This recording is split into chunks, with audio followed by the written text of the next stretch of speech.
guys, I'm Rebecca. You have a chance to win this DJI FPV drone, the case, and 2 batteries. We're gonna choose one of the next 100,000 subscribers to be our lucky winner. So please subscribe, good luck, and happy FPV. Guys, good luck on the giveaway. Welcome to today's review.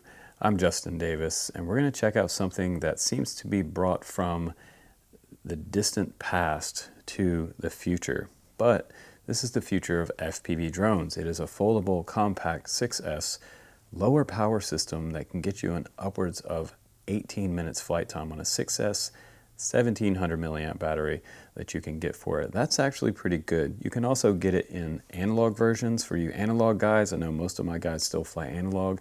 Around $300 you can get it for analog version, and for the HD version, DJI HD version, coming in around $460 or $450 with ELRS or TBS Nano Crossfire on there. So it has a mount on the front for a decased camera. You can also carry a GoPro Hero 6, 7, 8, 9 or the Hero 10 like I'm carrying today. I'm going to show you some footage from the onboard DVR as well as the GoPro Hero 10 on board. But what makes this kind of, in a way, making me kind of nostalgic about the past? This design came out and I almost thought it was a mid-sized filming rig. Years past, 8 years ago now on the channel, the DJI S1000 was one of the most popular vertical folding format drones in history. It would carry a huge, like, Panasonic Blackmagic camera, Zenmuse gimbals, and this one doesn't have an underslung gimbal, but it does have little feet on the bottom with TPU mounts that make it stand up off the ground, and it's not an octocopter or a hexarotor. This is actually an X-frame vertical fold quadcopter. So that's pretty neat, and with DJI on board, it's nice that you can really see what you're doing. So this makes it compact for travel. Anybody that wants to take it on a trip, this is fun for making this as small as possible without the props sticking out on the sides. You have folding props that you can run on it. Today we're going to run the Gym Fan 6030 props on there with a 6S 1050. And I gotta say, I'm pretty happy because with the 6S 1050, guys, I'm still getting like 8 minutes flight time carrying a GoPro Hero 10. That's actually really good. So mine, the way it's set up, it comes in at around $450. So if you're looking for the cheaper version of this, around $300 for the bind and fly version. It's actually not bad for the analog bind and fly one version. So get yourself the ELRS one. I suggest getting the TBS Nano Crossfire receiver on it for the longest range possible. But you know, carrying no camera, if you just want to get out there and cruise, this is a great cruiser. It has half the size motors on board in comparison to something like an FPV race drone.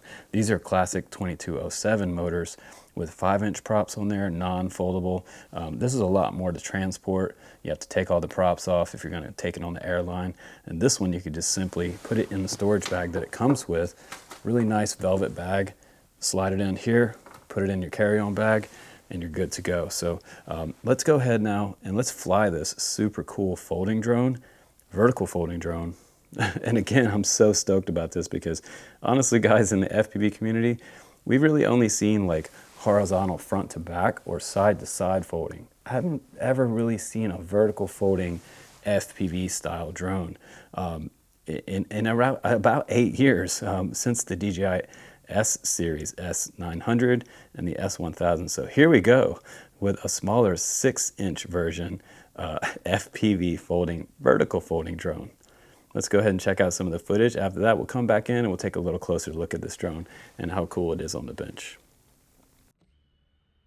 All right, guys, we're going to do the flight test now, and in the bottom lower left-hand corner of the screen, you can see the DJI DVR, so the real-time FPV back to your goggles for the HD version is really, really good.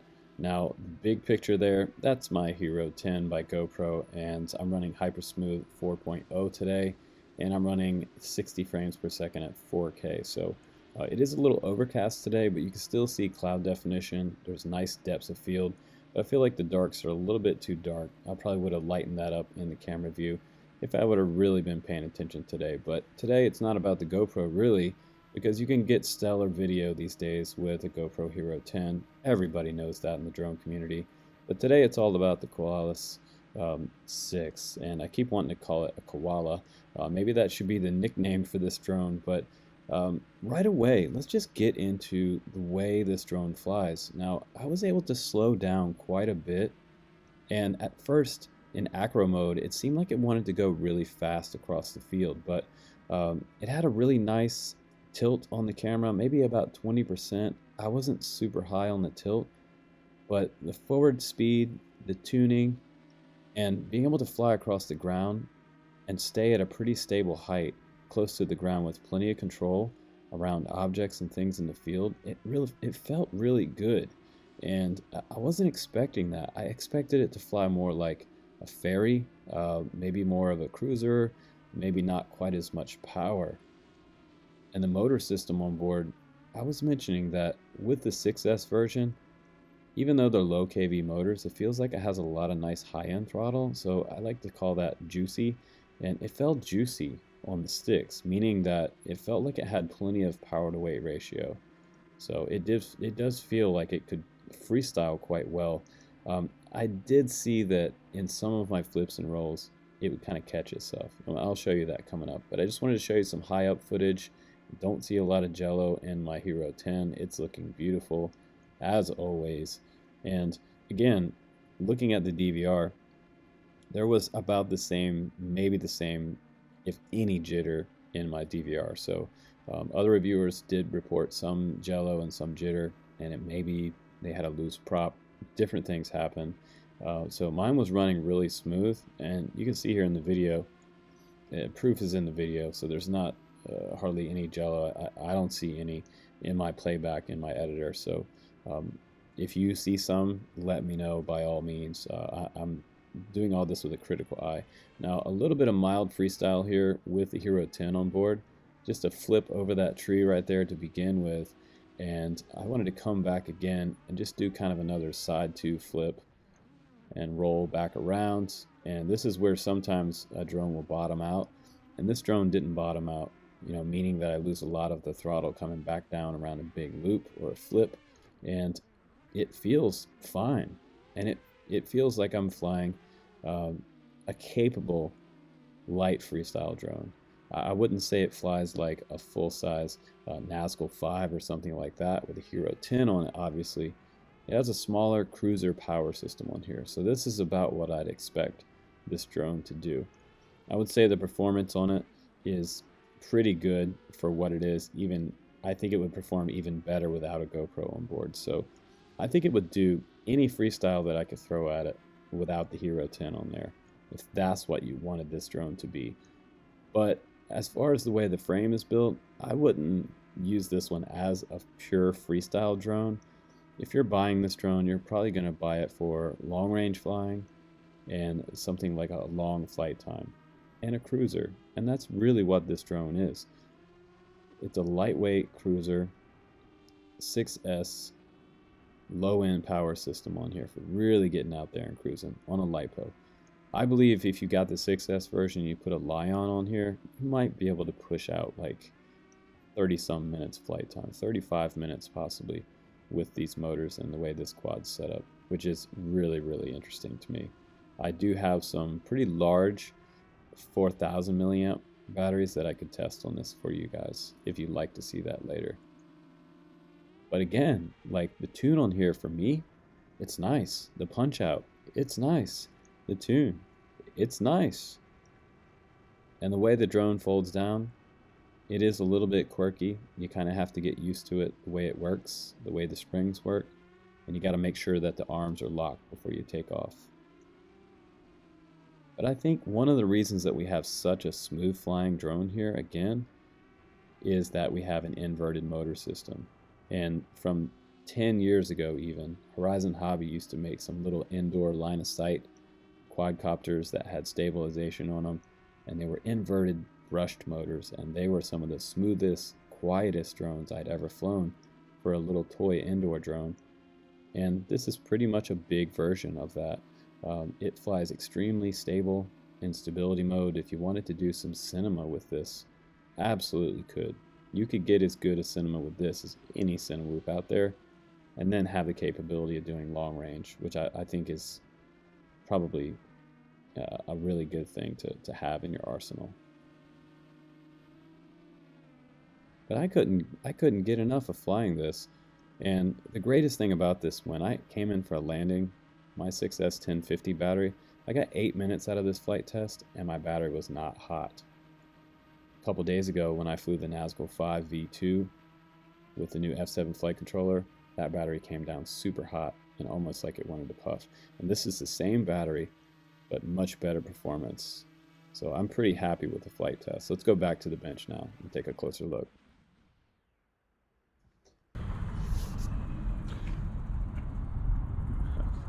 That was fun. All right, guys, welcome back from the flight test. Now, I feel like they got a lot of things right on this drone. Now, Axis Flying has had some misses in the past. We've looked at the X8 before on the channel. I wasn't super impressed with that. A lot of guys want a dual-sided, like octo vertical and top mount motor system on an FPV race drone, and that just wasn't the one. It only gave us like 2 minutes flight time. It was ridiculous. And now we have something that gets us around 17 minutes flight time, because Axis Flying really has done their research in our community, and everything they seem to release just seems to be so much extra time to attention and detail that everything that they release comes out original, which, you know, in this day and age, I've seen it all. And to be honest, I've heard other reviewers say they get bored with some of the releases because all the stuff starts looking the same. Case in point with the iFlight Nazgul 5. While this is a great flying quad, it doesn't have any design characteristics on here that stand out from any of the drones from the past. This is a classic long body, a little bit of a stretch X on there, TPU bumpers and things like that, but this is a total departure. But these are two different animals, so let me explain to you here. This folding drone came out from Axis Flying with the idea of long range in mind. So we have GPS. This is an M80 GPS on the back here, and you can get up to about 12 satellites on this on a non-cloudy day. You can also put TBS Crossfire on the back here with an Immortal T, and you'll have plenty of clearance. It has these spring-loaded folding mechanism on here. So the way this works is you have to hold on to the front of it like this, and let's see, actually I'm going to do it like this. You pull up on this and it releases the arm, and there's a little notch right here that locks into place. And there's a bar that goes across here, and now you have a nice sturdy arm. And I don't know that any of the other reviewers kind of talked about this in their review, but I mean, in my reviews, we definitely got to show the pros and cons. As far as durability goes, I feel like it looks super sturdy. This arm right here, this is ridiculously thick. This is probably somewhere around 10 millimeters thick. I mean, it is super wide, and they have, it looks like the carbon is layered this way. It's running this way, and it looks like it was cut straight along the pattern. It's not crisscrossed, which I would kind of like to see that it was tilted this way. It would give it a little more strength, but it is straight across here. So given that it's so thick, this would be pretty durable. But there's one spot in this arm that I think would probably be less durable, is right where the motor mounts. It gets pretty thin through here. So right there in the center where this motor is, you can see the carbon comes up right here, and it gets a little thinner right there. So if you were to hit super hard right here, you might have a compromise in this arm. Right, the break point would probably be right in the center of where this motor is mounted. But again, you know, that might be one of the cons. But look at this, the way this is designed. This just comes out, locks into place. You can hear it lock into place, and bam, you're ready to fly. And it has these cool little feet on the bottom that help it sit up off the pavement or off the grass to give it a little bit of clearance. And take big notice as well between this design and the classic 5-inch design sitting back there. We're looking at inverted motors here, and I've talked about inverted motor design on the channel before. One of the big benefits of an inverted motor design is the fact that it flies way smoother out of the gate, before you even start tuning something with inverted motors. So, and it's quieter. It's going to be a little bit quieter than, say, like a standard Ripon 5-inch on 6S. So I think that the inverted motor design on a 5-inch or a 6-inch frame is actually really cool, because that's also another thing that I've never been able to fly on the channel. And again, I've flown thousands of drones, but I've never flown an inverted 6-inch design. I think that's freaking cool, because a lot of the Cinewhoops that we've flown on the channel, like the Cinelog series, a lot of them are inverted with prop guards around them, right? So you can go into tight places, indoor flying with GoPros and things like that to get those kind of commercial drone type shots.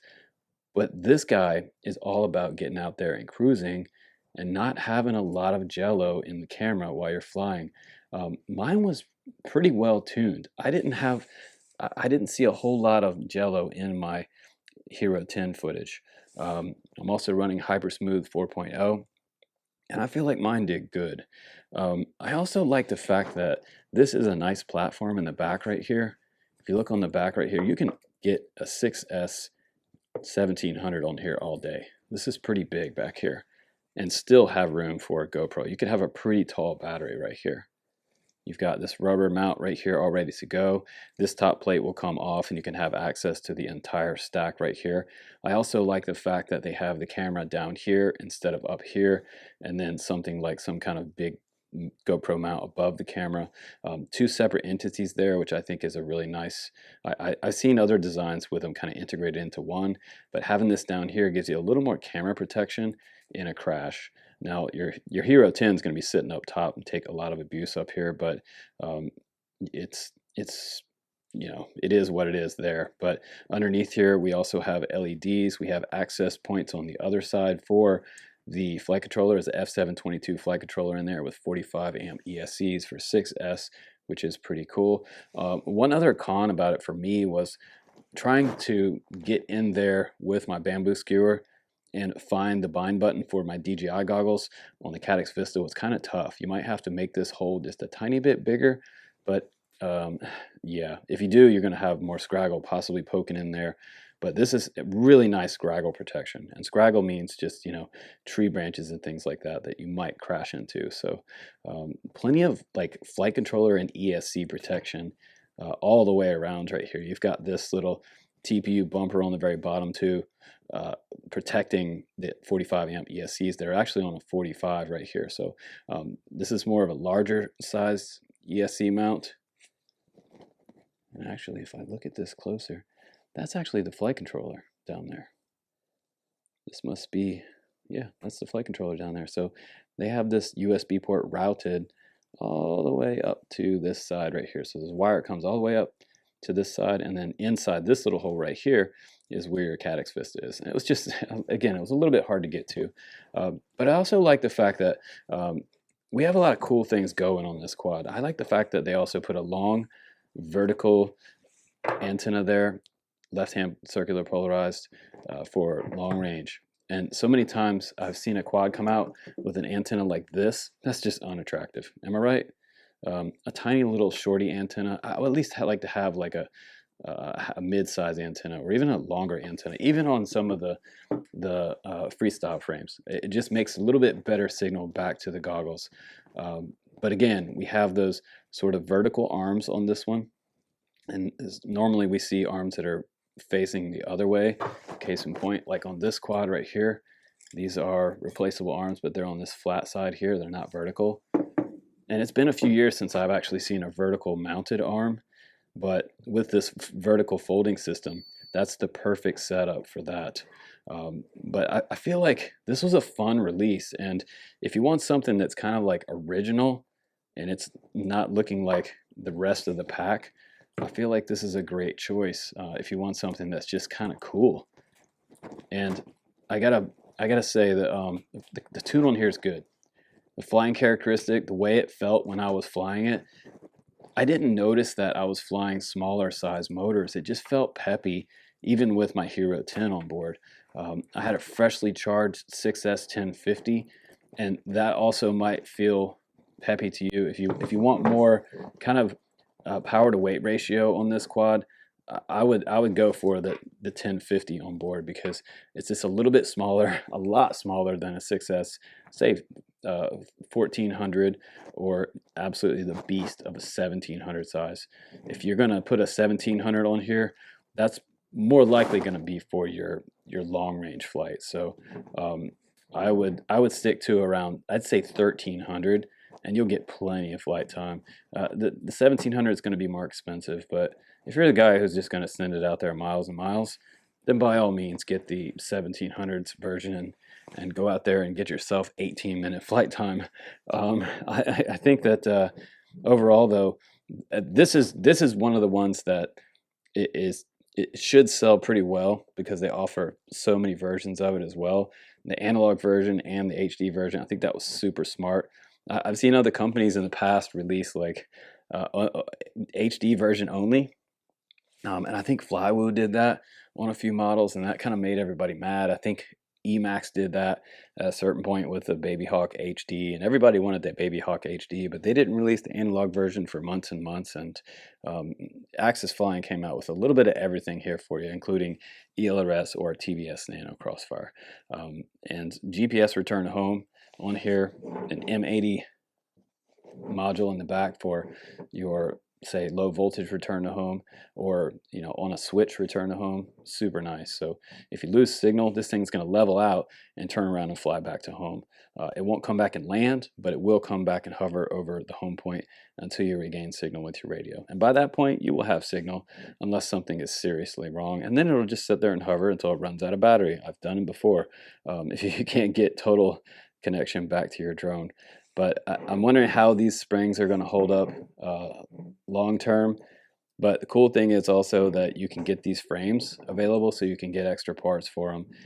You don't have to worry about not being able to get parts for them. But it's a really fun and innovative design, and I think one that's going to be, I think this one's going to be around for a while, and we're going to do some more flight tests with it as well. Maybe even we'll do a little bit of action flying with it, a little bit of FPV freestyle with this quad, because I feel like it actually freestyles pretty good for me. I'm going to take this Hero 10 off of there and see what kind of freestyle I can get away with this quad, because I think it actually flies pretty good. And again, I've flown a lot of quads, and this is just a whole different animal. And I love the fact that this is a 6S inverted motor design. That makes it really quiet, way less prone to attracting the Karens, and pretty stealthy when it comes to long range, because you don't really hear it until it's right over your head. This is a very quiet drone for its size, which is also pretty cool. Compact, vertical folding, able to carry a Hero 10, long flight times without a camera on there, and even 13-minute flight time with a Hero 10. That's incredible. And 8 minutes with a 1050, which is, I was not expecting that. My battery came down not even warm. The other day when I flew this one on the channel, this battery came down super toasty after about a 4-minute flight time. So 2207, even 1800 kV motors on 6S, they make these batteries toasty. And I've swelled lots of batteries on 2207 motors. So yeah, great performance on this quad. I'm looking forward to flying this one more. You can check out the link down below if you're interested in grabbing one of these. I definitely would recommend it. I just think it's one of the coolest and most innovative designs that we've seen in the past couple years. And I wasn't expecting this from Axis Flying.